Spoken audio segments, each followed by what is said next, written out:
Hey everyone, welcome back to Let's Play Paper Mario. This is Mega Freak 400, and that is Koopa Coot. Koopa Coot is a coot, and he's essentially this game's equivalent of the Trouble Center. Now, I know I compare a lot of things to TTYD, but TTYD basically took everything from Paper Mario, altered things, sometimes good, sometimes not, just kind of indifferent, and it really, like, the Trouble Center is essentially Koopa Coot, and there's also other things that they basically took that it's just, the only thing that TTYD did that this game doesn't have, to my knowledge, at all, is, like, the Pit of 1,000 Trials. That's like, or 1,000, 100, 1,000 would take forever.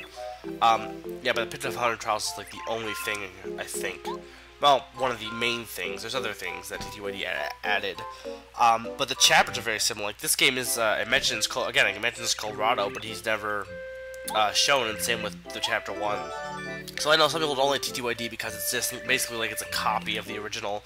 But it did add a lot of stuff that like, again, the character development, it did a lot more character development, the story, stuff like that. It added a lot of things that this game lacked. So it's basically more like an, I guess you could almost say it's more like an upgrade to an extent.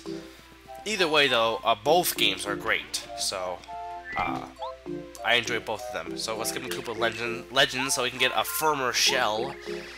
And the other one we can do is the Sleepy Sheep. Now, Koopa Coot will be have different favors for you every time you come here. So like when you get Koopa, you can do these first two, and then you can do them after you beat 3 more after you beat Chapter 1. Basically similar to the Trouble Center. I will be doing that. All of them I'll be cutting to not show travel time. But since both of them are in Koopa Village, this is very quick, and I already have a Sleepy Sheep because I got it on the way to Koopa Village. He'll give me 1 coin and a credit to the playroom, which is basically like the piano parlor. Now, most of his rewards are just 1 coin, so it's kind of useless, but there are actually good ones, and the last one that he has is a good one. So if you want all the good rewards, you have to do all of his dirty work, his errands. Are you finished with those errands? Errands? Shell toss? So yeah, this is Koopa's move, shell toss, and then here's his power shell. Just random battles I'm showing off. Now, let me know, though. Let me know if you want to see this, because, like, Goombario, I didn't use it for Goombario or stuff. And I might not use it for other ones, but let me know if you want to see me show off all the moves they currently have as soon as I get the partner, or if you just want to see it during battles, because I'll eventually probably show all of them anyway. But let me know if you like that kind of style, or if you want to just see it randomly through battles, like you don't want that kind of time to be taken out. Right here is I don't think it's Thunder's Rage, I think it's Lightning Bolt. Thunder's Rage attacks all enemies, where Lightning Bolt just attacks one. Or Thunderbolt, not Lightning Bolt. It's still quite useful, so it's good to have. Right here, I'm just showing this battle because I'm going to use the POW block. The POW block is an item that will allow you to attack, attack all the enemies and give 2 damage to each of them. It's a useful item. It's kind of like the Fire Flower, but does 2 damage. So there we go. Dead Goombas are dead. 90 star points, so we'll be getting level up soon. So while I'm on the path to Koopa Village, I will be talking about, I'm going to do like a little mini rant type thing. David Wise. Now, this may be controversial to some people, and this is my opinion, so don't take it as like this is fact. This is my opinion. He is probably the most overrated composer of all time. He is very, very overrated, and yeah, he's done good music. I'll agree. He's done really good music. And this is a Paratroopa. Basically the same as a Koopa, but they're in the air and you have to hit them first to be able to attack them on the ground. He's done good music. Diddy Kong Racing and Donkey Kong Country 2 are phenomenal soundtracks that are like just perfect. They're really great. I'm not disagreeing with that, and he's done good songs in other games as well. But besides a bunch of games he did for Rare beforehand, like a lot of movie-based games, really the ones he's probably most known for are Donkey Kong Country games, and Diddy Kong Racing, and then he also did like Star Fox Adventures, but he didn't really even do Banjo-Kazooie, he didn't do Banjo-Tooie, to my knowledge. I've done quite a bit of research to make sure that this was correct. If you find proof, feel free to show me, but he didn't do all that much. Like his work isn't like a ton of great soundtracks. A lot of it was just mostly Donkey Kong stuff. So that's all. He's overrated to that extent, and there's a hidden Fire Flower. in that he didn't even do that much, and people think he's the greatest of all time. He did great stuff, but he didn't. I don't think he did enough to be considered the greatest composer of all time. A. B. Besides Donkey Kong Country 2, like, his songs for DKC 1 were okay, but the ones that are probably my favorite are the ones composed by Eveline Fisher, now known as Eveline Novalak, I think. She got married. I really like the map theme and the treetop theme, and this is DKC 1, that is. The treetop theme, the Ice Cave theme. Those are all really good songs, probably my favorite in the game, and they were all composed by Eveline Fisher. Now, granted, I'm not saying that he doesn't compose good songs.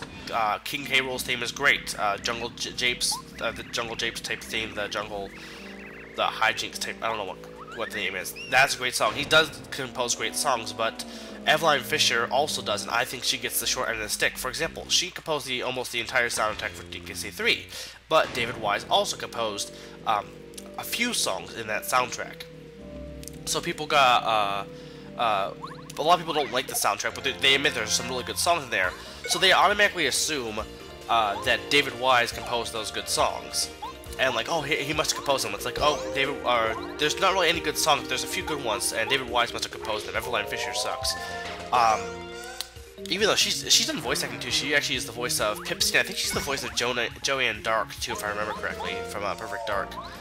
But anyway, and here's Bob Bombs. I'm gonna talk about these real quick. Bombs. If you stomp them, they will explode. The best way to take them out is what I just did there. Attack them and then use your partner, usually Kooper, but even another partner, as long as it's the last bomb, is useful. So yeah, that's what you want to do for bombs. This is Koopa Bros Fortress. But anyway, she did almost all of the music, and everyone assumes that David Wise did the best songs. The only songs, and I've done research again, I've looked really hard to find this. The only songs I see that he has done is the title screen, the file selects theme, all of Wrinkly's music, and all of the bonus battle music, or bonus game music. That's it.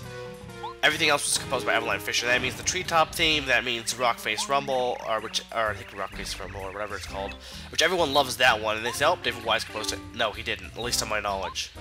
So yeah, the Koopa Bros are setting traps for us, but they're no problem. And right here, you will see a cage with, I think, Power Bounce or something. I think it's Power Bounce badge. I don't know if you're supposed to go through here. I know the Koopa can, but I'm not sure if you're supposed to. But you can. It's not even a glitch. I've always been able to do this. So, and it kind of is odd because it doesn't seem like you should be able to do that. But anyway, you can, or you can come back here later when you have a partner who can break those walls. And yeah, I spoiled it. You can get a partner in this game. Besides Kooper, which is the only thing in Paper Mario history where you can get two in the same chapter. Well, in terms of the, I don't know, in SPM can you get more than one pixel? I can't remember.